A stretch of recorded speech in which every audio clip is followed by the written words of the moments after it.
Hello and welcome to Head Over the Footy. My name is Max Setzoglu and I'm your host. It is a pleasure to be starting this with you today and thank you for tuning in. This show is all about AFL footy and we're going to be cracking into all the stuff that's happening in the AFL world. We'll be there to react to the big moments in the game very close to when it happens. So we're going to have podcasts every week. We're going to be doing interviews, live stream, and more. So stay tuned. It's very exciting. And please follow us on our social pages. We've got a Facebook, Instagram, and TikTok page.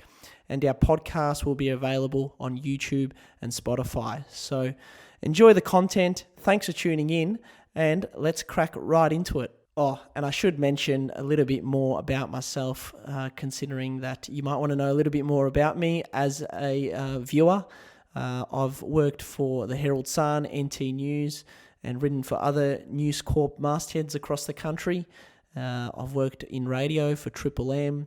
I have also commentated the game at a local level, and I've played the game at a not a semi-professional level, can't say that, but I have played with players who have gone on to play in the AFL.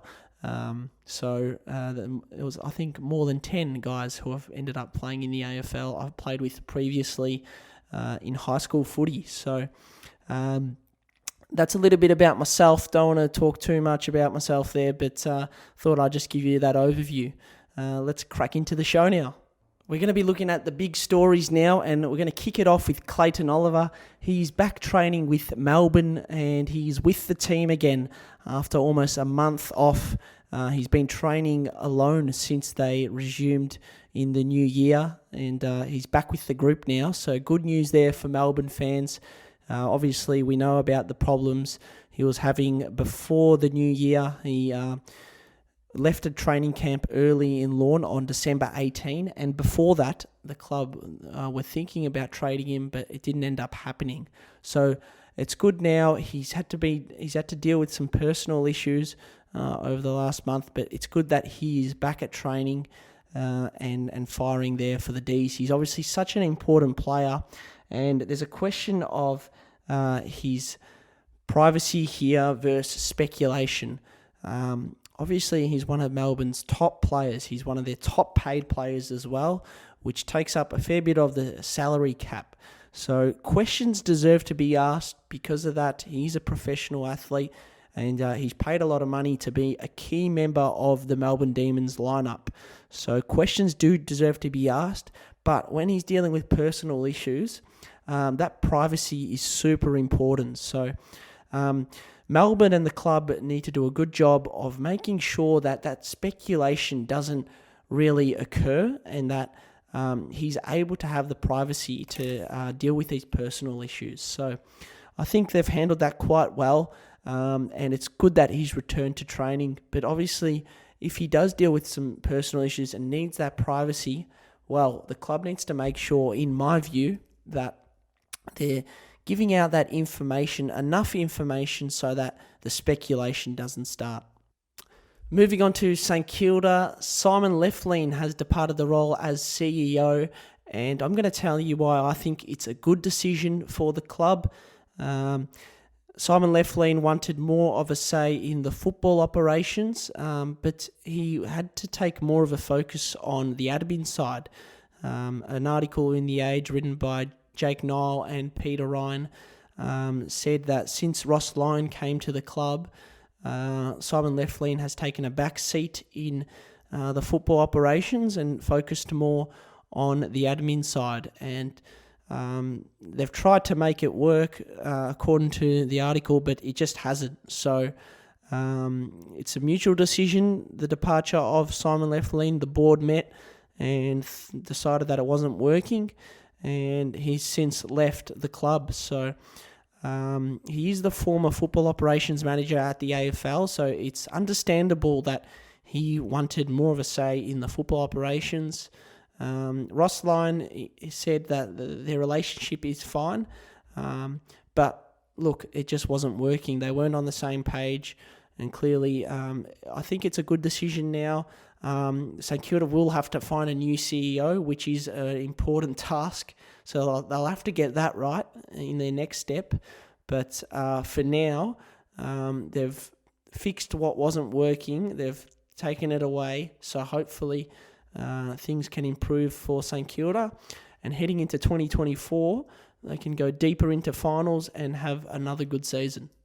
It's time to have a look at the on-field eye-catching moments since the end of last season, and there's been quite a few, let me tell you.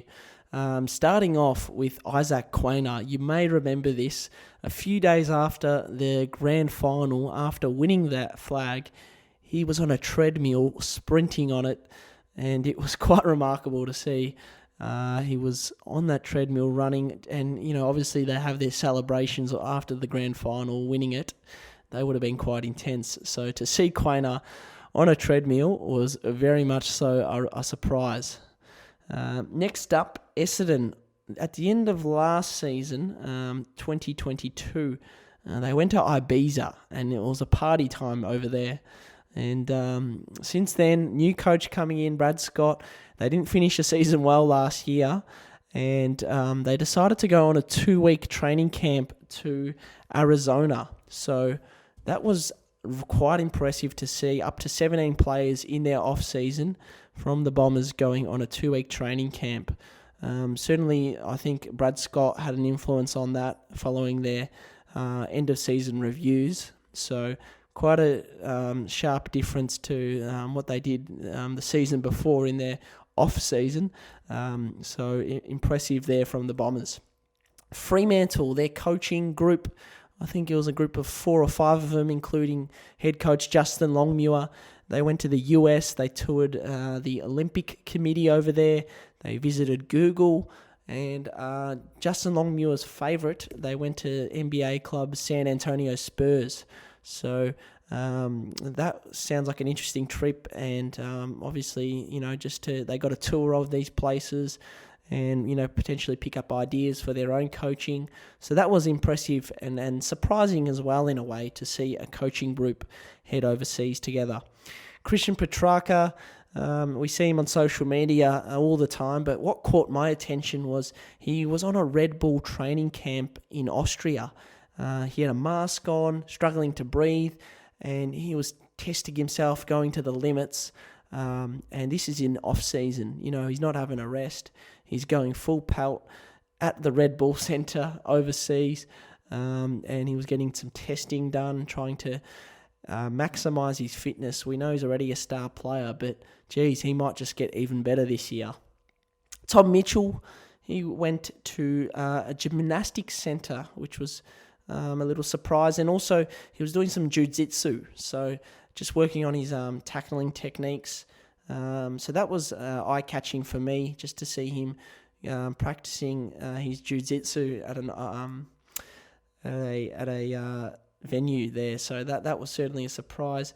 Crows, they went on their first training camp since the infamous 2018 camp where things didn't go down too well. But anyway, the Crows, they had a successful camp. They went to Robe in South Australia, and from all reports, it went really well. It was they had 2 nights there, and a good tick there for the Crows to be going on a successful camp, the first one since 2018. So well done to the Crows.